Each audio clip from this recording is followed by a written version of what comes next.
Hello students, welcome to the channel of Vedant classes.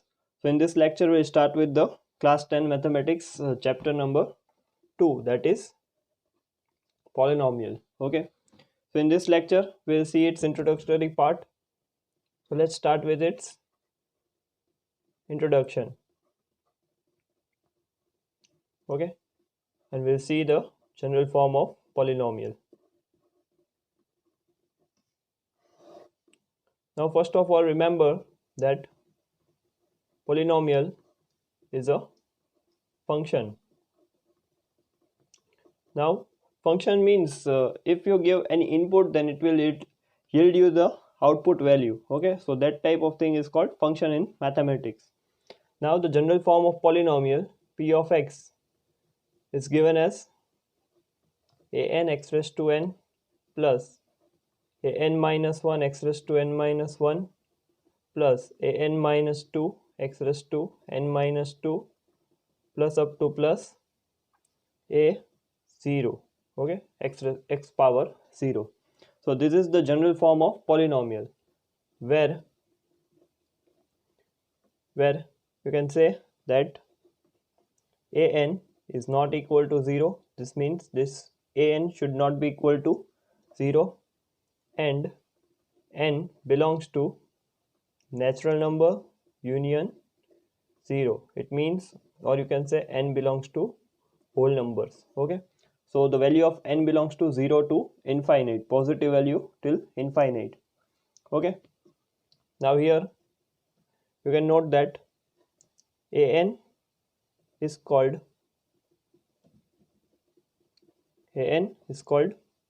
leading coefficient.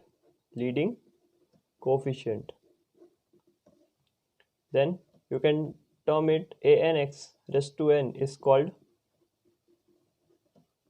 leading term. Okay, so this an is called leading coefficient and this entire term is called leading term. Okay, then an minus 1, an minus 2, these all are called as coefficients of an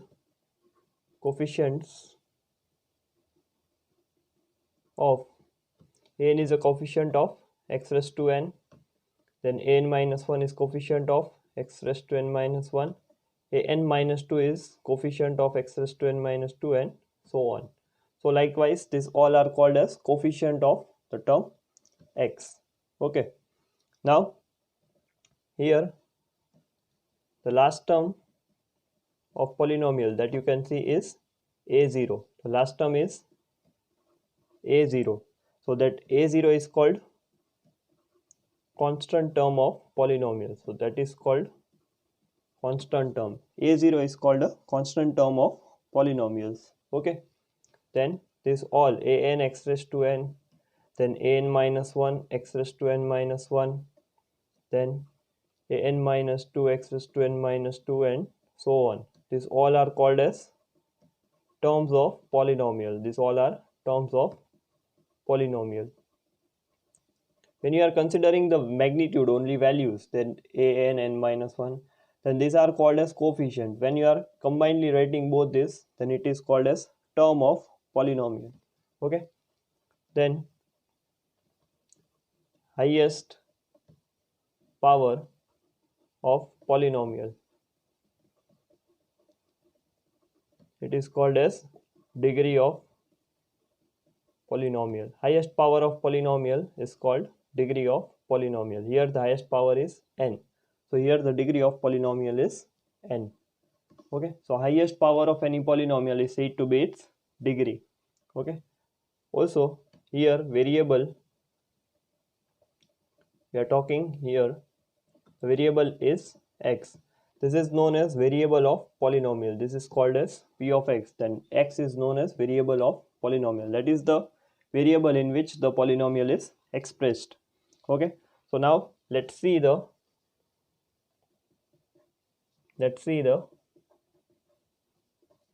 types of polynomials. Okay, so polynomials are of various types.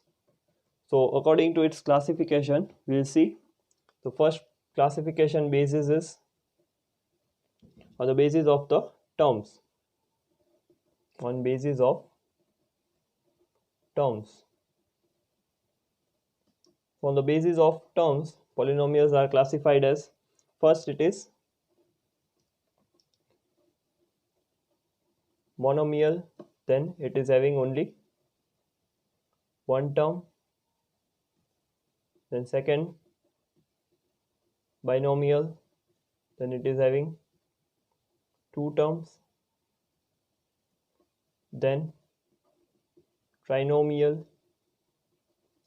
then it is having three terms,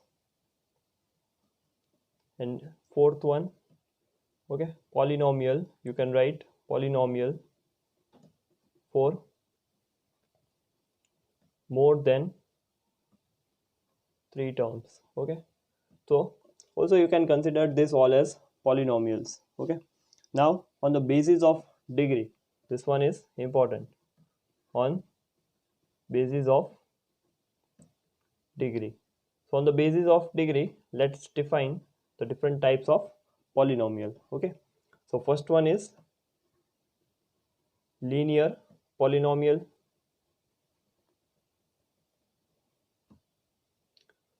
Okay, so first one is linear polynomial. Here the degree is 1.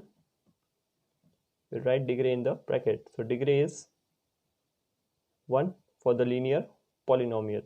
Okay, the general equation for the polynomial is ax plus b, where a must not be equal to 0 because a is the leading term, and leading term can never be equal to 0. The leading coefficient can never be equal to 0. Okay, so general form of linear polynomial is ax plus b, where a is not equal to 0 and you can say ab belongs to any real number. Okay, the second one is quadratic polynomial. The second is quadratic polynomial. So quadratic polynomial degree is 2. Okay, so p of x will be equal to ax square plus bx plus c.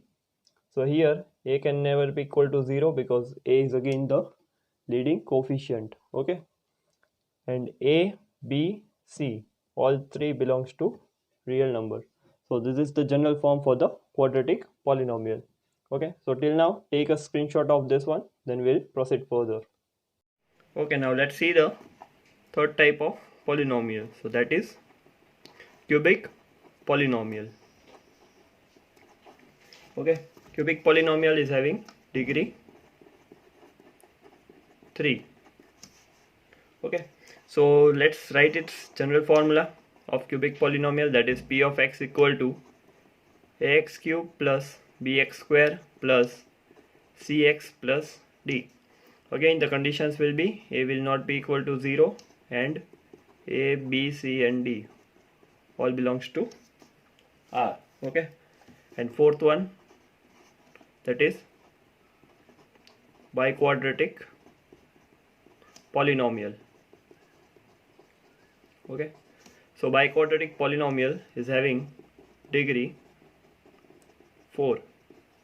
So general formula for this will be ax raised to 4 plus bx cube plus cx square plus dx plus e, and conditions will be a is not equal to 0 and a, b, c, d, e all belongs to R.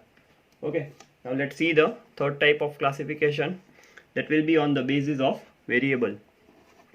On basis of variable, this is not very much important in class 10. Okay, but let's learn this one. Now the first one is classified as monovariate. So in monovariate it is having only one variable. Okay, so it is having only one variable. Let's say any p of x that is equal to x square plus 5x plus 6. So this type of polynomial is called monovariate polynomial. Then second is bivariate. So bivariate means it is having two variables. So polynomial is defined as two variables. So let's say we can write it as p of x comma y, and the function is written as, let's say, 5x square minus xy plus y square.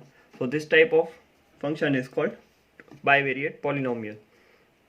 And let's see the third one, that is trivariate. So in trivariate it is having three variables.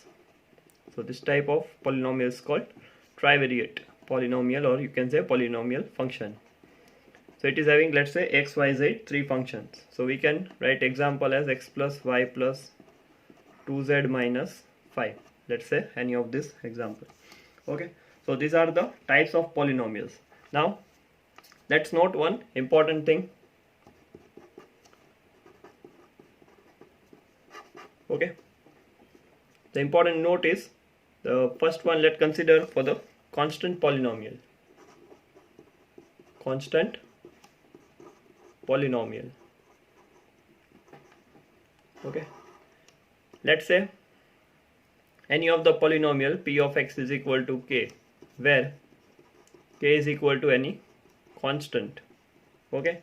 And k is not equal to 0. K must not be equal to 0, or you can say that in any of the real number where k is not equal to 0, then such type of polynomials are called constant polynomial. Let's say for an example, p of x is equal to 5, or you can say p of x equal to minus 100. So this type of polynomials are called constant polynomial. Okay. And remember, the degree for the constant polynomial is 0. Just because when you are writing this, so this is only a constant term, and the power of any constant term will be, power of the variable of constant term will be 0. Okay. Then second is zero polynomial.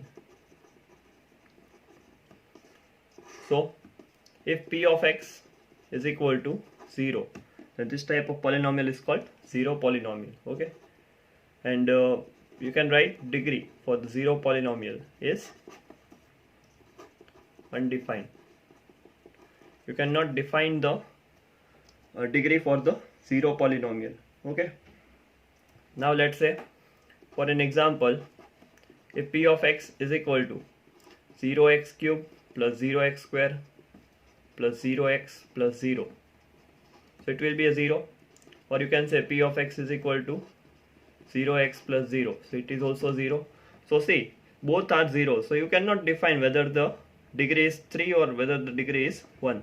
So in such cases you can not define the degree for the zero polynomial. So that is the reason the degree for zero polynomial is undefined, and for the constant polynomial degree is 0 itself. Okay. So take a screenshot of this. Okay, we'll proceed further. Okay, so now let's start with the new topic, that is zero of polynomial. Okay, and this is important topic for this chapter. Okay, let any polynomial be p of x. Okay, so let for any x is equal to k, p of x is equal to p of k, and that will be equal to 0. When you substitute the value of x, that is here k, and the polynomial becomes 0. Okay, so at x is equal to k, this polynomial becomes 0. So we can define that the value of x at which value of polynomial becomes 0, so that is p of x is equal to 0, that value of x is called zero of polynomial. Okay, so remember this important definition, that what is called as zero of polynomial, the value of x at which the polynomial becomes zero. So that value of x is called the zero of polynomial. Let's say for an example, we are having p of x is equal to 5x minus 2. Now clearly you can see that when we will put x is equal to 2, then we can get the value of polynomial as 0. So let x is equal to 2. So you can write p of 2 is equal to 5 into 2 minus 10. So this will be 10 minus 10. So this will get 0. Okay, this will get 0. Okay, so hence you can say 2 is 0 of polynomial. Okay, so 2 is called 0 of polynomial. Now if question is given, then how to find 0 of polynomial? Take p of x is equal to 0 to find the 0 of polynomial. So using this trick you can easily determine the 0 of polynomial. So 5x minus 10. So 10 upon 5 will be equal to x. So therefore x equal to 2. So this is how you can proceed to find the 0 of polynomial. So 0 of polynomial is basically that value of x at which the polynomial becomes 0. Okay. So you can note that to find 0 of polynomial, okay, to find the 0 of polynomial, you can consider p of x equal to 0. Take p of x equal to 0 and then find the values of x from the equation you are having, from the equation obtained. Okay, so this is the trick, that how to find the 0 of polynomial. Now let's see the important topic, that is geometrical meaning of 0 of polynomial. Now what does geometrically it means? That we know the method now, that how we can determine the 0 of polynomial, but mathematically what does it mean actually? So let's see its geometrical term. Okay, so first of all let's write value of x at which value of p of x equal to 0, the value of x at which the value of polynomial becomes 0. So you can say that at that point, at that value of x, the graph of p of x intersects x-axis. Okay, so this is the important term, that at that value of x, the graph of p of x, the graph of polynomial intersects the x-axis. Okay, so let's clear this concept. So let's clear that concept using an example. Let's say we are having y is equal to 2x minus 4. Okay, so we can get the two coordinates for x and y. When you put x equal to 0, y will be equal to minus 4. Okay, and let's say when you put y equal to 0, then you will get x is equal to 2. Okay, now when we will plot the graph for this one, it will be straight line graph. Okay, let's say we are having minus 4 over here and 2 somewhere over here. So we are having the line, we are having this line of y is equal to 2x minus 4 at this point and at this point. Okay, so this point is 2 comma 0 and this point is 0 comma minus 4. Okay, so this is how we used to draw the graph in class 9. Okay, the same thing we can compare over here. Okay, so in terms of polynomial, you can see that in polynomial we are just writing p of x is equal to 2x minus 4. In polynomial we are writing p of x equal to 2x minus 4. So it means that p of x here is our y. So whatever the value of p of x will get, so p of x will give us the y coordinate. Okay, so p of x will give us the y coordinate. Okay, so it means that, so when you can say y is equal to 0, then p of x equal to 0. Okay, and so point will lie on x-axis. Okay, so that point, okay, that point in graph of x-axis, the x coordinate will be the 0 of polynomial. So that point on x-axis, its x coordinate will be 0 of polynomial. Okay, so this is how you can compare the graphical means of, so this is how you can understand the graphical meaning, or you can say the geometrical meaning of 0 of polynomial. So this is the point where the graph intersects the x-axis. This is our x-axis and this is our y-axis.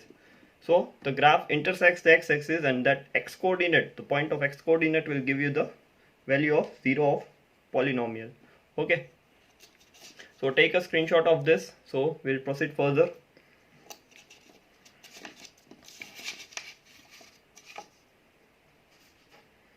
So in short, what we learned that,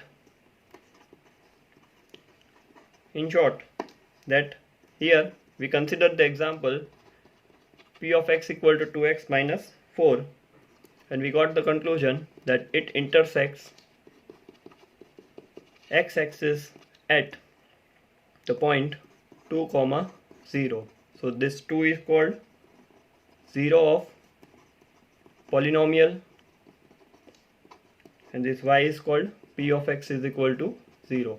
So this gives us the y coordinate. So basically we came to this conclusion. Okay, now let's see the next topic. It is again an important one, that is shape of graph of p of x. So let's determine the various shapes for the polynomial functions. So if the function is linear, a polynomial is linear, that is p of x is equal to ax plus b, then we'll have a straight line graph. Okay, so we'll have a straight line graph. Just in the previous case that we have seen that here this polynomial is linear, so we got a straight line graph. Okay, so now let's see the next one. For the quadratic one, p of x is equal to ax square plus bx plus c. The graph will be parabola. Okay, so graph will be parabola, and this is very important one. Then let's see the third one, that is cubic. Then p of x is equal to ax cube plus bx square plus cx plus d. Then graph will be of, you can say, S shape curve. You'll get a S shape curve in case of cubic polynomial, but for class 10 the quadratic polynomial is very much important. Okay, so let's see that parabola, how we can determine the parabola. Okay, so give one important heading, that is parabola. Okay, now see, the general equation for the parabola is ax square plus bx plus c. Now what you need to check over here is the coefficient of x square. This a is coefficient of x square. Okay, so now say whether the value of a is positive or a is negative.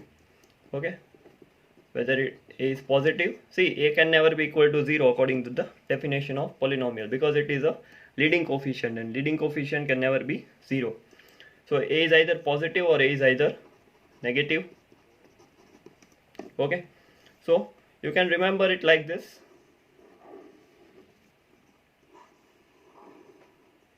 Okay, see, if it is positive, then it is happy and happy, so we'll draw it like this. Okay, now if it is negative, then it will be sad, and we can draw it like this. Okay, so this shows that it is upward parabola. Okay, parabola open upward, and this shows that parabola open downward. So this is our downward parabola. Okay, so this is upward parabola and this will be downward parabola. Okay, so this is also one important thing to note down. So graphically you will get a parabola like this. Okay, and graphically you can get the parabola for this. You can get parabola like this. This is downward parabola and this will be upward parabola. Okay, now let's see the next one. It is important note one should mention. Okay, so if polynomial p of x has degree n, the graph of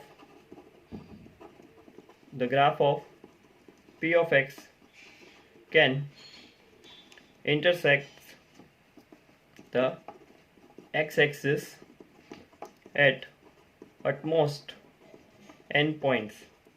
Okay, so at most means less than or equal to. At most means less than or equal to. So it means that if the degree of polynomial is n, then it is having at most n points. Okay, so in the case of quadratic polynomial, it can have maximum of 2 zeros. So less than that are possible. Okay, so linear polynomial can have at most 1 zero, quadratic polynomial can have at most 2 zero, cubic polynomial can have at most 3 zero. Okay, so this is the very important term that one should note.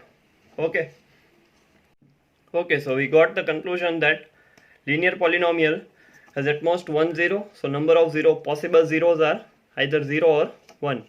Quadratic polynomial, as it is having degree 2, so at most 2 zeros are possible, so number of zeros can be 0, 1 or 2. In case of cubic polynomial, as it is having degree 3, then it will have at most 3 zeros, so number of zeros possible are 0, 1, 2 or 3. Okay, now let's solve the exercise 2.1. Now in the first one, you can see that here the graph is not intersecting at any point on x-axis, so number of zeros are 0.